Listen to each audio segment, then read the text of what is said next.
మనతో ప్రజెంట్ అయితే శ్రీ ఉజ్జయిని మహంకాళి అమ్మవారి ప్రధాన పండితులు ఇక్కడ ఈ అయ్యగారు చాలా ఫేమస్ వేణు ప్రధాన శర్మ గారు ఉన్నారు. వారిని అడిగి మరిన్ని విషయాలు తెలుసుకుందాం. నమస్తే గురువు గారు.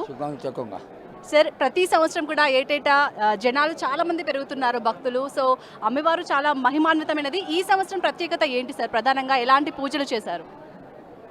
ఒక డైనమో అది తిక్కుతూ ఉంటే ఏ విధంగా అయితే లైట్ కెరుగుతూ పోతుందో మీ అందరూ మేమందరం మనమందరం కలిసి మన భక్తిని చాటుకోవడం కోసం అమ్మవారి సాన్నిధ్యంలోకి వచ్చి మన స్వార్థంతో ఏర్పాటు చేసుకున్నటువంటి ఈ దేవాలయం 250 సంవత్సరాల క్రిందట ఎంత గొప్పగా అయితే అమ్మవారు రోగాలని, ఆర్తులని, భయ భ్రాంతులని, ఆ విధంగానే రోగగ్రస్తులని తన ఒడిలో పెట్టుకుని అందరినీ ఆనాటి నుంచి ఈనాటి వరకు కాపాడుతూ వస్తుందో, ఈనాటికి అది ఆ విధంగానే అందరినీ కాపాడుతూ దినదిన ప్రవర్ధమానమై ఈ రోజున ఆ రోజు వేలల్లో వచ్చేవాళ్ళు ఈ రోజున 50 నుంచి 60 లక్షల మంది 16 రోజులు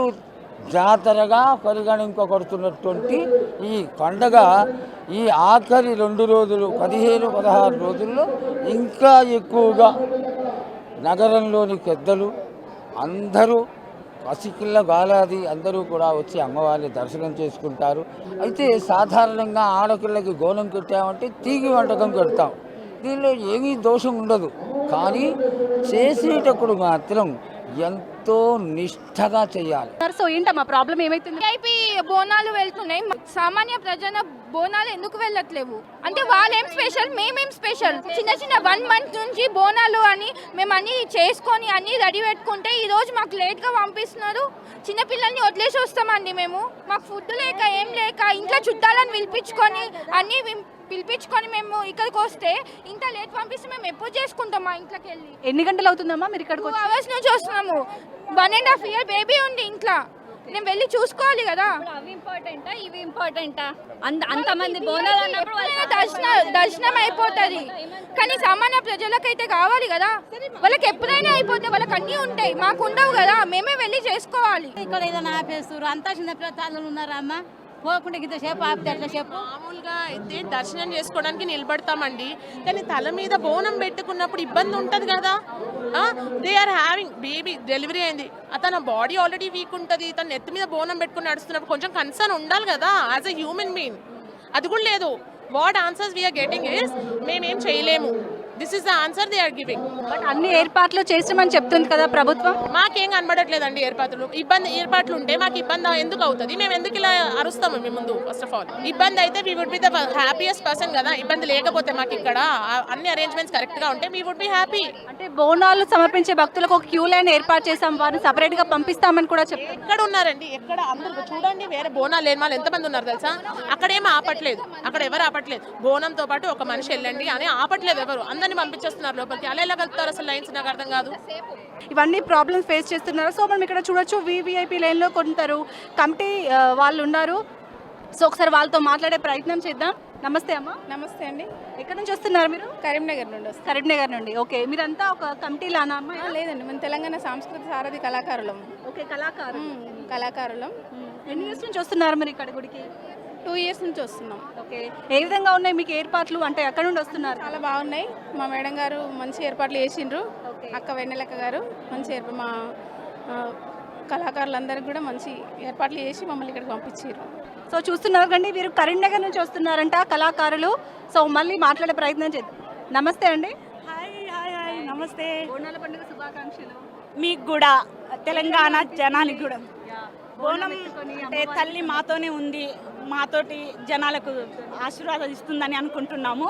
సో ప్రతి ఏడు మేము ఈ బోనాలను మా తెలంగాణ సంస్కృతి సారథి వెన్నెలక్క ఆధ్వర్యంలో రావడం గర్వకారణంగా ఉంది.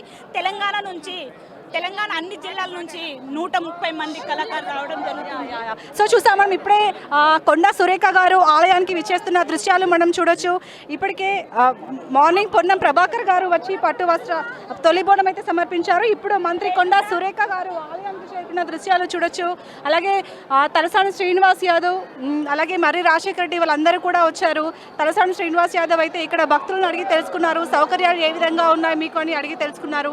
ఇప్పుడైతే మంత్రి కొండా సురేఖ వస్తున్నారు. ఇదంతా కూడా వివిఐపి లైన్ అనుకోవచ్చు. ఇక్కడ కరీంనగర్ నుండి వచ్చిన కళాకారిణి ఒక సాంగ్ పాడతారు, విందాం. హలో అండి. హలో. నా పేరే ఎల్లమ్మ, నేను జోగురాలమ్మో. నా పేరే ఎల్లమ్మ, నేను జోగురాలమ్మో. అయి జోయి గన్నుల్లా నన్ను జోలా జోలంటి, అరి జోడు గంపల్లా నన్ను జోలా జోలంటి. 6 గంపల్లా నేను ఆడిన దాన్నమ్మో. 6 గంపల్లా నేను అందరి ముంగట నేను అమ్మవారునే. రేణుకా ఎల్లమ్మకు బొట్టు పెట్టంగా, రేణుకా ఎల్లమ్మకు బోనం మెత్తంగా, బోనం మీద కృష్ణా గోదావరి నీళ్లు నిండిన చెప్పు. సో చూడొచ్చు ఇక్కడ మనకు వి హనుమంతరావు కూడా ఇక్కడ కళాకారులతో నృత్యం చేసిన దృశ్యాలు చూడొచ్చు. ఇక్కడైతే ఒక సందడి వాతావరణం నెలకొంది. సో చాలా మంది కరీంనగర్ నుండి కూడా వచ్చారు. వెన్నెలక్క ఆధ్వర్యంలో కళాకారులు వచ్చి ఇక్కడ అమ్మవారికి బోనం సమర్పించడం గత 2 సంవత్సరాలు కూడా చేస్తున్నామని చెప్తున్నారు. సో ఇక్కడ ఇంకో క్యూ లైన్ కూడా ఉంది, మనం వీరితో కూడా మాట్లాడే ప్రయత్నం చేద్దాం. ఎన్ని గంటలు అవుతుందమ్మా మీరు వచ్చి? హాఫ్ అన్ అవర్ అవుతుందా? ఎన్ని ఇయర్స్ నుంచి మీరు బోనం ఎత్తుకుంటున్నారు? 36 సంవత్సరాలు. 15 years. మీరు 7 ఇయర్స్ నుంచి. సో ఏ విధంగా అనిపిస్తుంది? అంటే బోనం ఎత్తుకోవడం అంటే ఒక అదృష్టమనే అనుకోవాలి కదా మీకు. Obviously. మీ పేరు? జ్ఞానేశ్వరి. ఎక్కడి నుండి వస్తున్నారు? కర్మన్గఢ్. కరీంనగర్ నుండా? కర్మన్గఢ్. కర్మాన్ ఘాట్. ఏర్పాట్లు ఏ విధంగా ఉన్నాయి? బాగున్నాయి.